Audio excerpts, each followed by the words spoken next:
Assalamualaikum warahmatullahi wabarakatuh. Alhamdulillahilladzi akramana bi syahri Ramadan walladzi unzila fihi al-Qur'an hudan lin-nas wa bayyinatin minal huda wal furqan. Asyhadu an la ilaha illallah wahdahu la syarika lah. Asyhadu anna sayyidana Muhammadan 'abduhu wa rasuluh. Allahumma salli wa sallim ala habibina wa syafi'ina wa qudwatina Muhammad imamil muttaqin wa qaidid du'atil mujahidin wa ala alihi wa ashabihi wa man ittada bihadihi wa istanna bisunnatihi ila yaumiddin. Qala rabbi shrah li sadri wa yassir li amri wahlul 'uqdatam min lisani yafqahu qawli. Allahumma aftah alaina futuhal arifin warzuqna fahman nabiyyin wa ilhamal malaikatil muqarrabin fi afiyatin birahmatika ya arhamar rahimin. Allahumma la sahla illa ma ja'altahu sahla wa yassir wa la tu'assir rabbi tamim bil khair wa la hawla wa la quwwata illa billahil aliyyil azim. Summa amma ba'd. Dan dikasihi Tuan Pengerusi, Fadil Tuan Imam, Pembina dan seluruh staf kepimpinan surau, khususnya muslimin dan muslimat dan dirahmati Allah Subhanahu wa taala sekalian.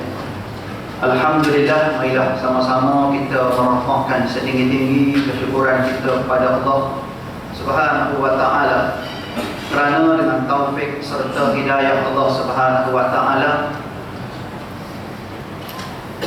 kita dapat lagi meneruskan ketaatan kita pada Allah Subhanahu wa taala pada malam ini dengan sama-sama menunaikan solat fardu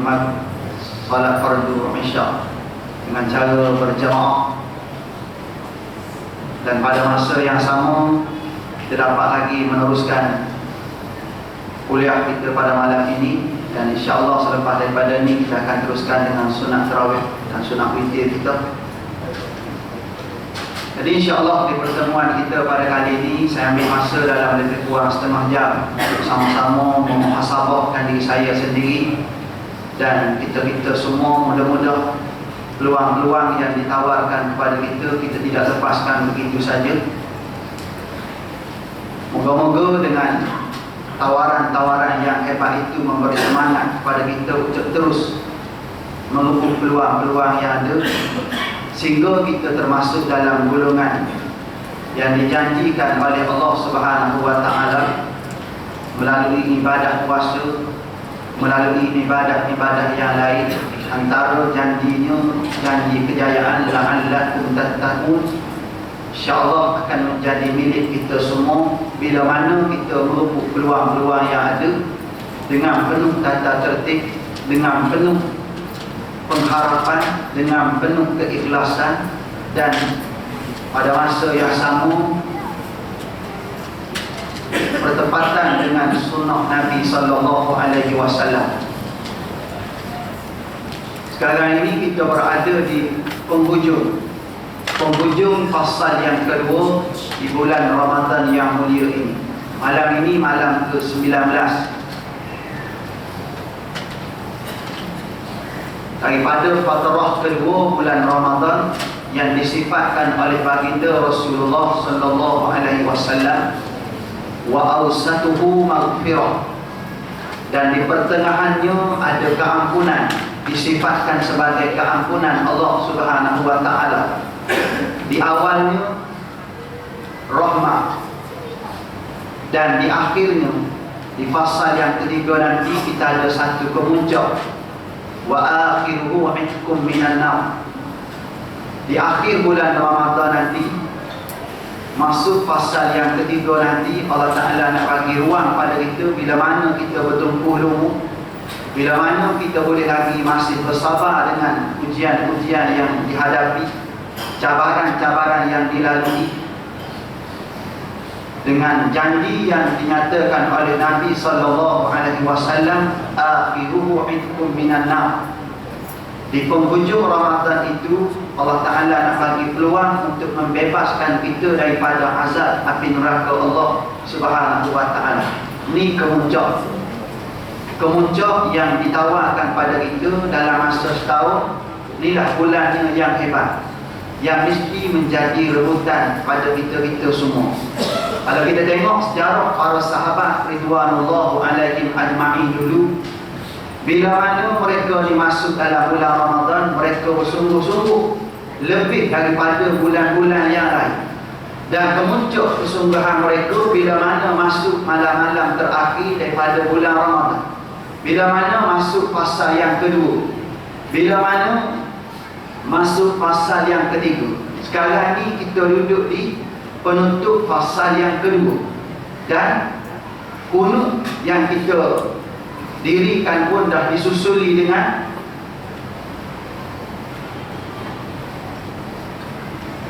permohonan kita yang begitu banyak. Bila masuk nisfu tsani min Ramadan, masuk separuh yang kedua daripada bulan Ramadan, sunah witir kita disusuli dengan bacaan kunut, dan kita minta, kita merayu pada Allah Subhanahu wa Ta'ala lebih daripada kebiasaan. Ini menggambarkan kepada kita Ramadan ini makin hari makin hebat peluang yang ditawarkan. Makin dekat nak akhir Ramadan, makin hebat peluang-peluang yang ditawarkan pada kita. Walaupun kita tengok senario dalam masyarakat itu, suasana dalam masyarakat itu, di awal Ramadan pada 3 hari 4 hari yang pertama daripada bulan Ramadan itu yang menjadi jalan jam, masjid surau penuh.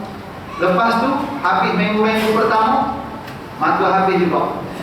Nak gambarkan pada kita pada hari ini, kita hanya beribadah sekadar semangat. Sebab tu kita masak dalam pengajian-pengajian kita sebelum ni, supaya kita ni beramal dengan ilmu. Apabila kita beramal dengan ilmu, insya-Allah walaupun berlalu masa, kita tetap akan faham nilai-nilai yang ditawarkan. Semangat kita tidak akan hilang, semangat kita tidak akan pudar walaupun berlalunya Ramadan. Tetapi kalau kita buat dengan semangat tanpa ilmu, habis minggu pertama, masuk minggu kedua kita rasa penat. Habis masa pertama, masuk masa kedua, lagu raya pun dah bunyi, sil-sil di pasar raya pun dah melonjak tinggi 70-80%. Lalu senario mula berubah bila mana kita buat dengan semangat tanpa ilmu. Maka dengan sebab itulah dasar daripada ilmu ni mengajak kita supaya kita beramal dengan amalan yang penuh kualiti.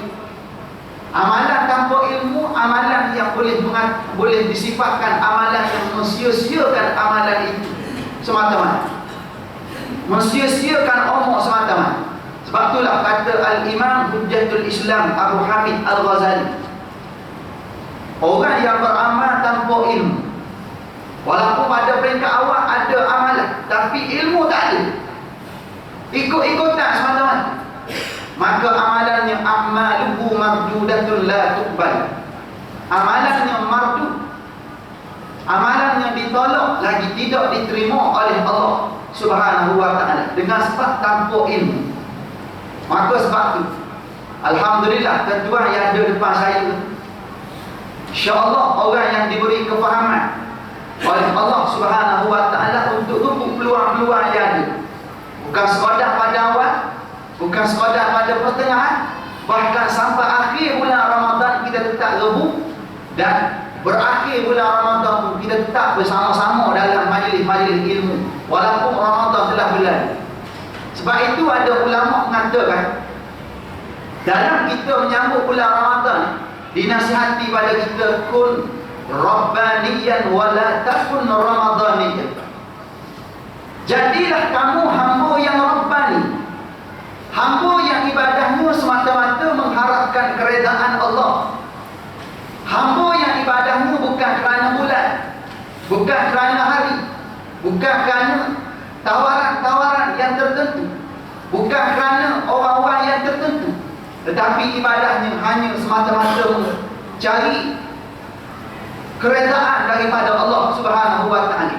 Ibadahnya bagi mensahihkan tanda syukur akan nikmat Allah Taala yang begitu besar, yang begitu banyak. Walaupun sebelum Ramadan dia tetap hebat. Masuk Ramadan, dalam Ramadan dia lebih hebat daripada sebelum Ramadan dengan sebab tawaran hebat. Dengan sebab tawaran amalan fardu naik 70 bahkan lebih daripada. Amalan sunat naik kepada level amalan fardu. Tak jumpa bulan lain kecuali bulan Ramadan sahaja. Manakala selepas Ramadan, hamba yang Rabbani dia tetap beribadah dengan sebab tanda kejayaan medan tarbiyah Ramadan.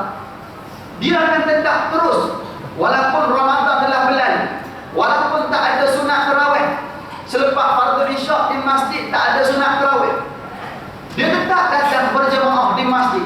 Dia tetap habiskan masa dengan rumah Allah. Dia tetap baca Al-Quran. Dia tetap dengan sedekah. Dia tetap dengan amalan-amalan yang dia buat dalam bulan Ramadan. Cuma tak ada tarawih.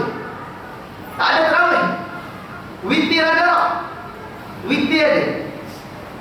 Antara amalan Nabi yang Nabi tak pernah tinggal dalam kehidupan harian Nabi, solat sunat witir.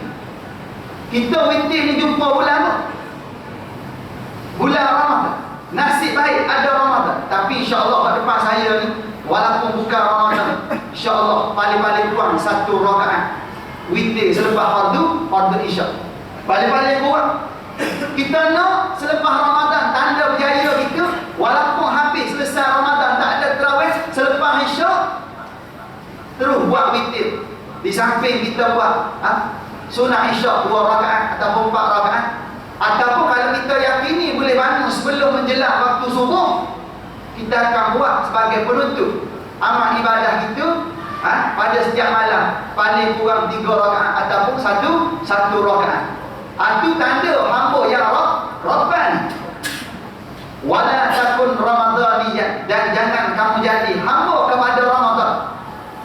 Hamba Ramadan macam mana? Hamba Ramadan hanya ibadahnya mengejut dalam bulan Ramadan saja. Sebelum Ramadan Al-Quran berdebu, tak minat langsung nak baca. Masuk Ramadan kita buka Al-Quran.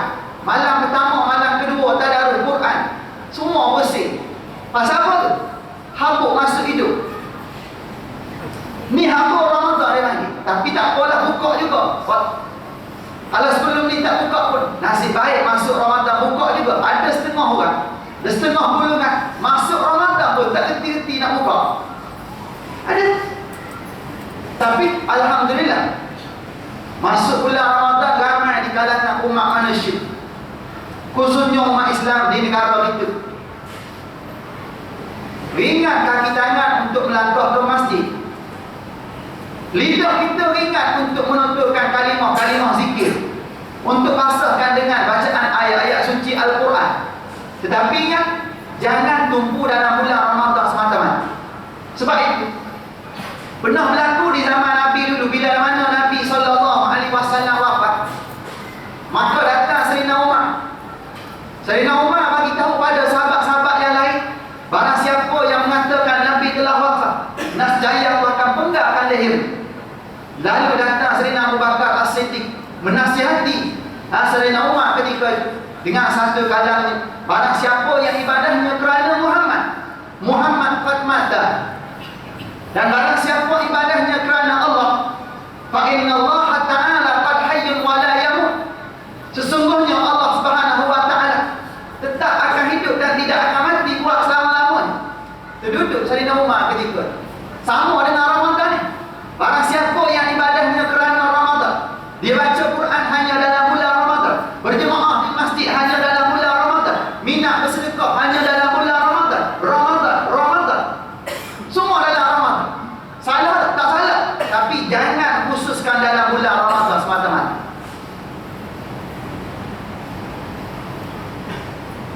Kerana Ramadan tu sebulan, kalau tiap-tiap bulan boleh tahan. Sebab tu sahabat-sahabat dulu bila mana berakhir Ramadan, mereka ni seolah-olah tak boleh nak terima akhirnya bulan Ramadan. Kalau boleh setiap bulan tu bulan Ramadan je. Setiap bulan tu sepanjang tahun tu bulan Ramadan semua. Macam mana agak kita? Kalau sepanjang tahun bulan Ramadan, sahabat nak sampai tahap tu. Pasal nak rebut tawaran-tawaran yang hebat. Tapi Ramadan tu sebulan.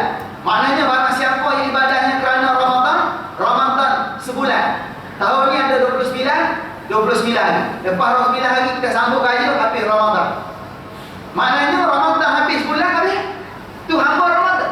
Selepas Ramadan tak datang surau lagi, tak datang masjid lagi, tak minat lagi dalam majlis ilmu, tak minat baca Quran, tak minat dengan amal ibadah kita yang biasa kita buat dalam bulan Ramadan. Maka ni hamba Ramadan, bukan semata-mata hamba Allah Subhanahu wa taala. Maka moga-moga kita semua hamba yang Rabbani, yang ibadah kita bukan hanya terhenti dalam bulan Ramadan. Dalam bulan Ramadan. Sebab tu bila mana kita duduk dalam bulan Ramadan ini, kita kena menyeluruhkan amal ibadah ini. Jangan tumpu kepada puasa di siang hari, tarawih pada malam hari saja. Kerana tawaran yang Allah Ta'ala tawarkan pada kita umum. Semua amal ibadah dilipat kali ganda dalam bulan Ramadan. Baca Quran berganda, sedekah berganda, solat berjemaah berganda, semua berganda. Kita nak dengan keikhlasan yang kita bina dalam bulan Ramadan, selepas Ramadan kita dapat kejayaan. Tanda berjaya macam mana? Tanda berjaya boleh teruskan selepas Ramadan. Sampai bila? Sampai kita dijemput oleh Allah Subhanahu wa taala. Itulah kesudahan amal ibadah. Itu tanda berjaya. Maka sebab tu bila mana kita duduk di pertengahan bulan Ramadan, elok kita buat muhasabah. Ramadan yang berlalu, hari-hari yang telah lalu itu, adakah kita telah rebut dengan sebaik mungkin? Dengan ruang-ruang yang ada itu, adakah kita isi dengan ketaatan pada Allah ataupun sebaliknya? Kerana peluang yang masih ada ni tak banyak. Malam ni 19, dalam lebih kurang 10 hari lagi. 10 hari lagi Ramadan akan berakhir. Maka kalau kita sempat buat muhasabah di pertengahan ini, di penutup fatrah yang kedua ini, maka terbaik kita boleh buat dalam masa 10 hari lagi. Maka sebab tu Nabi pernah bagi tahu, antara bentuk muhasabah terbaik untuk mendidik jiwa-jiwa kita daripada terus leka dengan agenda dunia. Maka Nabi ingatkan kita supaya kita muhasabah diri dan jadi orang yang bijak. Dan Imam Ghazali pun pernah bagi tahu antara bentuk muhasabah terbaik, kita tengok diri kita ni dengan amalan tak cukup dan mati akan jemput kita bila-bila masa. Sebab tu kata Nabi,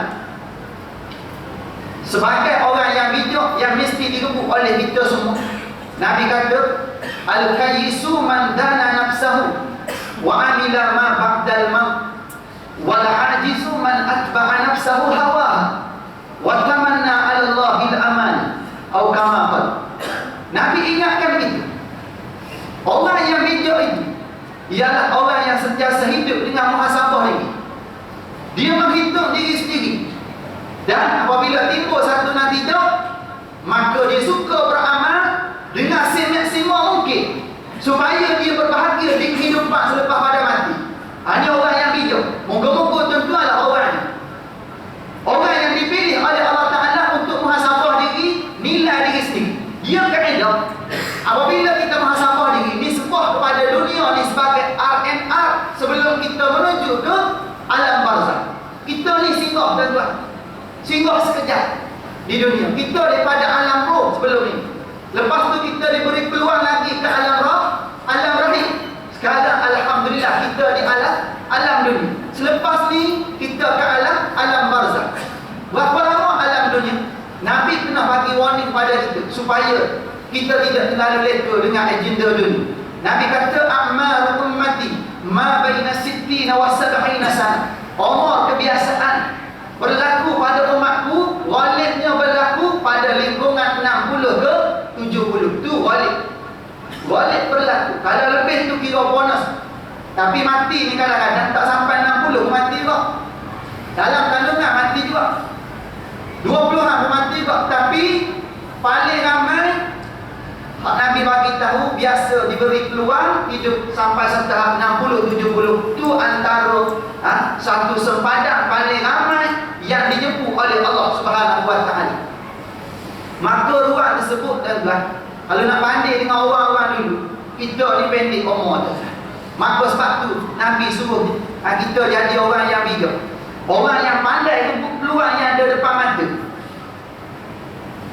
Nabi suruh kita muhasabah. Bila mana kita bermuhasabah, kita buat satu pertimbangan balik. Dalam masa 24 jam sehari, dalam masa seminggu 7 hari, dalam masa sebulan, dalam masa setahun, kita tengok balik baik buruk kehidupan kita, dosa pahala dalam kehidupan kita. Tengok, bila mana kita ada bentuk muhasabah ni, maka antara natijah yang akan timbul, amalan kita tidak akan kita akan rasa amalan kita tak pernah rasa cukup. Tengok-tengok balik, tak cukup amalan. Pasal apa pernah rasa tak cukup? Dan tidak akan rasa cukup, tuan-tuan. Kalau hati kita berfungsi elok, kita akan muhasabah diri, dan kita akan rasa kita tidak akan pernah rasa cukup mempersiapkan diri kita dalam beribadah. Kalau rasa cukup tu, ada benda tak betul, tuan-tuan. Pasal apa saya cakap macam tu? Pasal dengan sebab amalan kita, rekod amalannya pernah didedah tak? Pernah tengok tak? Sampai umur kita ke hari ni, pernah tengok tak rekod amalan kita? Berapa kebajikan kita, berapa kejahatan kita, dosa pahala kita macam mana? Tak ada seorang pun pernah didedahkan dengan perkara. Maka dengan sebab tu, atas jalan khawatir, atas jalan kita ditakut-takut, amal kita belum cukup lagi, maka satu natijah, tuan-tuan, dengan sebab musafir kita ialah musafir yang jauh, tidak akan U-turn balik ke dunia. Maka kita perlu kepada amalan yang cukup. Kita nak kata cukup, kita tak pernah tengok ianya diterima ataupun ditolak. Maka satu natijah akan keluar amalan kita tidak pernah dirasa cukup oleh kita. Bila mana hati kita berfungsi ketika itu sebagai makhluk yang bernama manusia yang diberi akal fikiran. Maka kata Nabi, bila timbul natijah macam tu, dia akan ambil satu jalan keluar. Dia buat ketaatan semaksimal mungkin dalam bentuk solat, puasa, zakat, haji, baca Quran, sedekah, dengan semaksimal mungkin dia buat. Kerana dia nak bahagia selepas pada mati.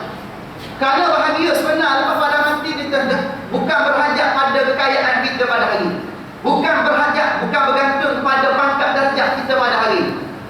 Kaya di dunia pada hari ini, tuan-tuan, itu tidak menggambarkan kita akan kaya di alam barzah nanti dan perjalanan seterusnya. Sebab tu satu ketika Nabi nasihat para sahabat supaya tidak terlalu leka dengan agenda dunia. Lalu Nabi kata, laisal ghina an kasratil ard walakinnal ghina ghina nafsi. Tidak dinamakan kaya dengan sebab banyak harta, tidak dinamakan kaya dengan sebab pangkat darjat kita hebat, kekayaan kita hebat, harta benda kita bertimbul-timbul. Itu tidak dinamakan kaya yang sebenar-benar kaya. Lalu kata Nabi, walakinnal ghina ghina nafsi.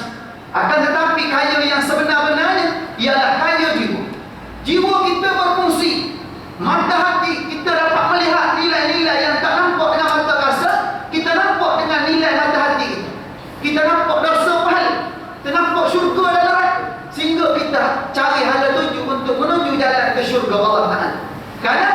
Kerana kaya jiwa, kaya dengan keimanan, kaya dengan ketakwaan, kaya dengan kesabaran, kaya dengan sifat-sifat terpuji yang menjadi penyebab kita rendah di sisi Allah dan mulia di akhirat nanti. Di dunia kita rendah dalam amal ibadah kita dengan sebab kita hamba pada Allah, numpang di bumi Allah. Kerana kerendahan kita dunia, tawaduk kita di dunia menjadi penyebab kita akan tinggi di akhirat nanti. Bila mana kita rendahkan darjat kita di dunia dengan sebab ibadat pada Allah Subhanahu wa taala, menjadikan kita tinggi di sisi Allah Taala di akhirat nanti. Tu mesti kita rebutkan. Kerana kita khawatir satu kali yang Nabi pernah bagi tahu juga, tu orang yang bijak macam tu sentiasa rebut peluang. Manakala Nabi kata yang kedua, wal ajizu man atba'a nafsahu hawa wa tamanna 'ala Allahil aman. Manakala orang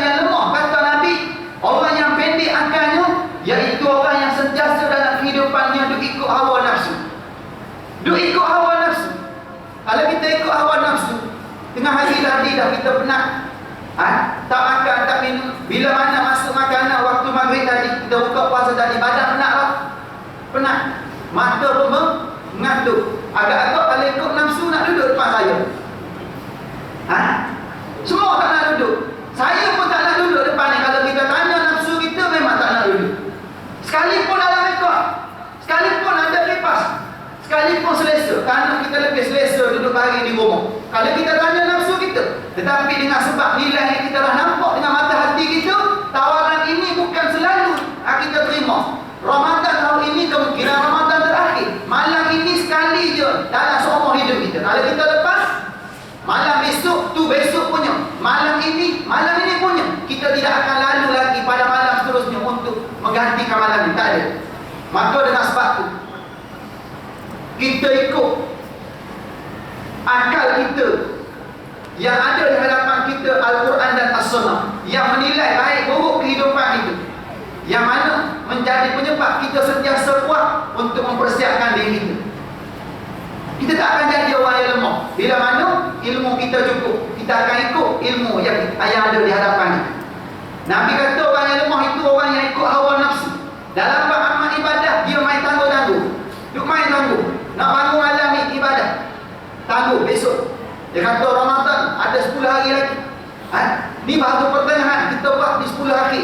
Pasal mengikut pendapat yang paling kuat, Lailatul Qadar itu ada pada 10 hari Ramadan. Tunggu 10 hari. Masuk 10 hari Ramadan, masuk 20, masuk 21. Dia kata biasanya Ramadan 27, tunggu 27 pula. Tunggu 27. 27 pun tak tentu dia kata. Tak ada pun hadis sahih yang mengatakan 27. Lalas sekali masuk 28, 29 pun tak boleh bantu. Kenapa? Kerana ikut hawa nafsu. Dia tangguh amal ibadah. Nak berjemaah di masjid, tangguh. Nak baca Al-Quran, tangguh. Nak bangun malam, tangguh. Nak sedekah, tangguh. Tiba-tiba ada satu perkara yang tak boleh tangguh. Apa benda? Mati tidak boleh tangguh. Fa idza jaa ajaluhum la yastakhiruna sa'atan wa la yastaqdimun. Apabila sampai ajal seorang itu, maka tidak akan dipercepatkan dan tidak akan dilambatkan. Tidak akan ditangguhkan walaupun satu saat. Itu tak boleh tangguh, tuan-tuan. Maka kita khawatir dalam keadaan kita tangguh tadi, ajal datang jemput kita, mati datang jemput kita dalam keadaan kita belum lagi ada persiapan. Kita bersiap nak balik kampung, tuan-tuan, seminggu buat persiapan. Bawa ni penuh bonek kereta. Balik tu bukan setahun, seminggu je nak balik, 5 hari je nak balik. Tapi punya persiapan macam-macam buat balik. Ni kita nak balik akhirat, tuan-tuan, menuju syurga Allah. Kita nak cari syurga Allah dan tidak akan U-turn balik ke dunia. Sekalipun kita menangis keluar air mata darah, air mata darah, tak akan balik ke dunia. Maka sebab itulah saya ajak diri saya sendiri malam ini dan tuan-tuan semua pada malam ini, supaya kita terus kuatkan semangat kita. Jangan lepaskan peluang. Sekalipun mercun dah mula bunyi, sekalipun lagu raya mula bunyi, sekalipun sil-sil di pasar raya mula melambung tinggi, biarkan perkara tersebut, tuan-tuan. Jangan menjadi penyebab ibadah kita berkurangan. Ibadah kita, tuan-tuan, susuk peratusnya dalam bulan Ramadan ini. Maka yang terakhir sekali, tuan-tuan, nak habis masa setengah jam. Dan akhir sekali nak cerita, tuan-tuan, Ramadan ni, tuan-tuan, Allah Ta'ala janjikan macam-macam pada. Selain daripada nak tingkatkan amal ibadah kita, nak lipat gandakan amal ibadah kita, bulan Ramadan ni bulan Allah Ta'ala nak hapuskan segala bentuk dosa kita. Sebab tu di pertengahan ni Nabi sifatkan keampunan Allah Ta'ala. Dan kita nak kalau boleh, dan sememangnya kita kena boleh, kita nak selesai habis Ramadan, kita masuk pada hari ke-29 nanti. Bila mana kita masuk maghrib, malam raya, kita nak nilai mana, tuan? Nilai yang pernah Nabi nyatakan. Kita nak kita ni asal kelahiran kita fitrah, kan?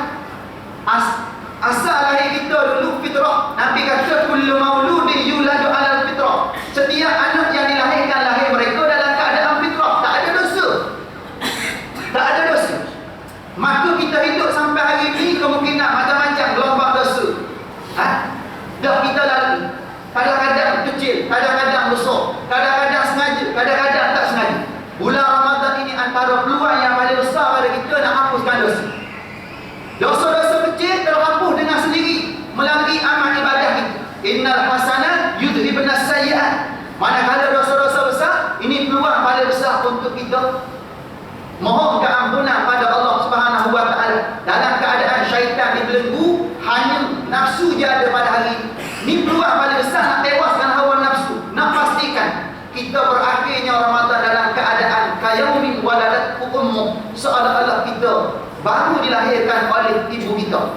Seolah-olah tu hari pertama kelahiran kita. Walaupun umur kita 50, walaupun umur kita 70, tapi nilai dosa pahalanya seolah-olah kita baru dilahirkan. Sebab tu hari raya fitrah, sebab tu hari raya Aidil Fitri. Kalimah fitrah ini banyak ditafsirkan oleh para ulama.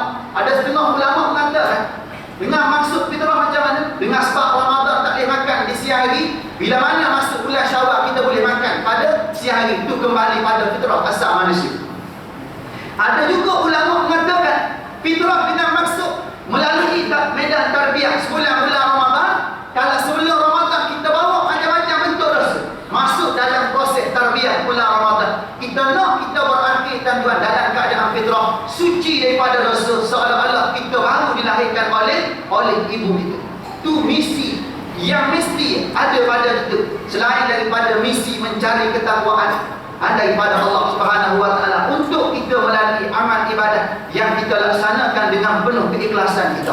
Jadi sekadar itulah tentang untuk malam ini. Moga-moga ianya memberi sedikit semangat dan kekuatan pada kita untuk terus melaksanakan segala bentuk amal ibadah di dalam bulan Ramadan ini, dan moga-moga ianya memberi keberkatan pada kita untuk terus beramal ibadah walaupun sudah berakhir bulan Ramadan. Selepas Ramadan, kuliah-kuliah akan datang selepas Ramadan nanti. Saya nak tengok kalau boleh macam ni juga. Agak-agak boleh lah. Ni tanda berjaya tuan-tuan. Ni nak pembuktian. Kalau boleh macam tu tuan-tuan. Saya nampak ni tuan-tuan, di sudut mana tuan-tuan duduk, saya datang lepas Ramadan nanti, saya nak tengok tuan-tuan ada duduk sini, ujung sana. Saya dah rakam semua sekali. Tu ada rakaman tu tuan-tuan. Kita nak balik. Nak buka balik semua rakaman-rakaman. Kalau duduk di tempat sama, tak duduk tempat sama pun ada rupa-rupa ni, tu tanda berjaya lah. Ataupun kalau tak ada sini, kita online tengok di masjid-masjid ada kita, tu tanda berjaya lah. Kalau tengok masjid ni pun tak ada, Taman Pasar pun tak ada, Bukit Indah pun tak ada, Bandar Baru pun tak ada, Kampung Melayu Ampang pun tak ada juga, tu gambaran kita tu hamba Ramadan semata-mata. Tu satu lontaran tanda tanya untuk tuan-tuan jawab selepas Ramadan. Tuan-tuan jawab. Jadi sebelum saya tutup tuan-tuan, di sini ada satu permintaan.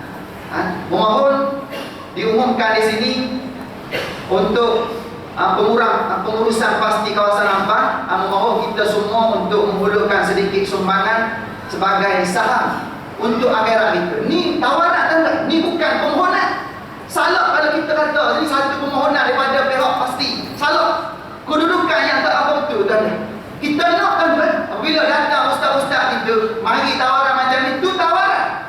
Tawaran lebih-lebih lagi dalam bulan Ramadan ni tawaran. Kenapa? Kerana yang kita bagi dalam bulan Ramadan tak sama dengan sebelum Ramadan. Sebab tu tawaran ni setiap orang mesti remuk. Kalau tak ada duit malam ni, balik ambil, datang balik. Jangan balik lenyap. Balik, datang balik. Bagi. Pastikan selepas Ramadan ni kita nak beli beg pasti tanda yang akan diguna untuk bawa anak-anak pasti tanda. Anak-anak kita yang belajar fardu ain di peringkat awal persekolahan, kita nak sediakan beg dengan dana yang ada dalam poket tuan-tuan pada malam. Macam mana? Boleh? InsyaAllah lepas ni kita sediakan tabung di belakang sana. Pihak pengurusan sediakan tabung, kerana ni satu tawaran untuk kita semua. Sama-sama kita masuk tabung tersebut. Dan van ini tuan-tuan sebagai satu penyaksian betapa Ramadan tahun ini menjadi satu penyebab kita dapat redha Allah, keberkatan, nasrah, pertolongan Allah, menjadi penyebab kita salah seorang untuk menuju syurga Allah Subhanahu wa taala, dan diharamkan daripada dihumbatkan ke dalam neraka Allah Subhanahu wa taala. Itu yang pertama. Itu bagi pasti kawasan Ampang. Yang kedua, yang saya sendiri pula. Yang saya sendiri, saya pemegang amanah daripada pusat pengajian pondok di Kampung Teluk, Bacuk, Kelantan. Tempat saya belajar 8 tahun, 9 tahun yang lalu sebelum ke Timur Tengah. Itulah tempat itu. Alhamdulillah sekarang ini sekolah ini dah makin maju. Cuma tempatnya terhad. Lalu kita ambil satu keputusan untuk bina satu masjid yang bernilai 3.6 juta, 3 tingkat, yang akan diguna untuk pelajar-pelajar hafiz Al-Quran dan untuk belajar kitab-kitab turas di pondok ni lah. di masjid ni lah. Dan begitulah kehidupan hariannya dengan solat jemaah dan seterusnya, kuliah-kuliah harian. Dan tawaran ini saya bawa dengan jualan membeli sambil menderma. Tawaran juga ni. Tawaran kepada tuan-tuan mewakafkan duit tuan-tuan dengan cara membeli air. Air yang dibacakan dengan 300 juzuk Al-Quran. 300 juzuk ni dengan maksud 30 kali khatam Al-Quran. Quran tu 30 juzuk, tapi kalau dah baca banyak juzuk, jadi banyaklah. 300 juzuk dibacakan oleh tuan guru dan para hafiz Al-Quran yang belajar di pondok, dan dicampurkan dengan air bacaan Yasin, air zikir munajat, dan dicampurkan lagi dengan air Zam-Zam sebagai air mukjizat, dan didoakan oleh tuan guru pondok, dan salah seorang yang turun padang mendoakan keberkatan air ini, iaitu mantan Menteri Besar Kelantan, tuan guru kita. Jadi air ini guna untuk keberkatan, untuk melembutkan hati anak-anak kita. Maklum saja zaman sekarang, kadang-kadang anak kita bercakap satu patah perkataan, dia jawab 10. Kadang-kadang kita masuk pintu depan, dia keluar pintu belakang. Kalau depan belakang tutup, dia keluar pun mana? Dia keluar pun tingkap. Itulah zaman sekarang. Kadang-kadang pening kepala kita. Maka antara jalan yang terbaik melalui keberkatan ayat-ayat Allah Subhanahu Wa Taala dan doa-doa alim ulama ini, kita mengharapkan anak-anak kita sebagai sahab untuk mendoakan kita selepas daripada kita mati nanti, supaya ianya menjadi anak-anak yang soleh, anak yang salihah, melalui cara-cara yang telah disediakan oleh para ulama berdasarkan hadis-hadis Nabi dan ayat-ayat Allah Subhanahu Wa Taala. Tu yang kedua. Air tu tuan-tuan boleh dapatkan di belakang sana dengan harga 2 botol RM5, 4 botol RM10. Tak nak beli air, masuk je dalam tabung tu, dalam kotak tu, sebagai wakaf untuk pembinaan masjid, sebagai pembinaan wakaf yang paling aula dan paling utama. Yang ketiga, mari faham yang bertemu kan? Yang ketiga pula, saya ada seorang sahabat di belakang sana tu, daripada Kamboja. Sahabat saya ni pernah belajar dengan saya dulu semasa di pondok. Lepas saya melanjutkan pelajaran di Timur Tengah, dia habis di pondok, dia balik ke Kamboja. Alhamdulillah kita dapat satu tanah wakaf, dan alhamdulillah tanah wakaf tersebut dengan kerjasama sahabat-sahabat kita, ustaz-ustaz di sini, sudah selamat menjayakan membina sebuah sekolah Madrasah Nurul Ihsan di Pontria Kampuncang, Kamboja. Tetapi sekolah ni belum siap sepenuhnya. Maka saya buka juga tawaran untuk tuan-tuan pada malam ini untuk masuk saham wakaf ini, dengan cara tuan-tuan hulukan sedikit derma untuk sahabat saya sebagai wakil ataupun model daripada sekolah tersebut, datang sama-sama dengan kita. Tuan-tuan hululah, moga-moga wakaf kita menyeluruh. Masjid ada, sekolah ada, van ada, selesai tuan-tuan, semua mereka ada. Jadi moga-moga ianya direbut oleh kita semua sebagai satu nilai yang paling afdal dalam bulan Ramadan ini. Yang Nabi kata afdalus sadaqati sadaqatun fi Ramadan. Seafdal-afdal sedekah ialah sedekah yang digulurkan di dalam bulan Ramadan. Sebab tu jangan tunggu selepas Ramadan baru nak bagi, takut-takut duit tu dah hilang entah mana. Jangan tunggu pagi besok, takut-takut malam ni dia malam terakhir kita. Maka eloknya malam itu bagi kita. Jadi sekadar saja, apa yang baik datang daripada Allah, yang kurang kelemahan dan kejahilan saya sendiri. Mohon maaf pun ampun di atas segala kekurangan. Siru ala barakatillah. Assalamualaikum warahmatullahi wabarakatuh.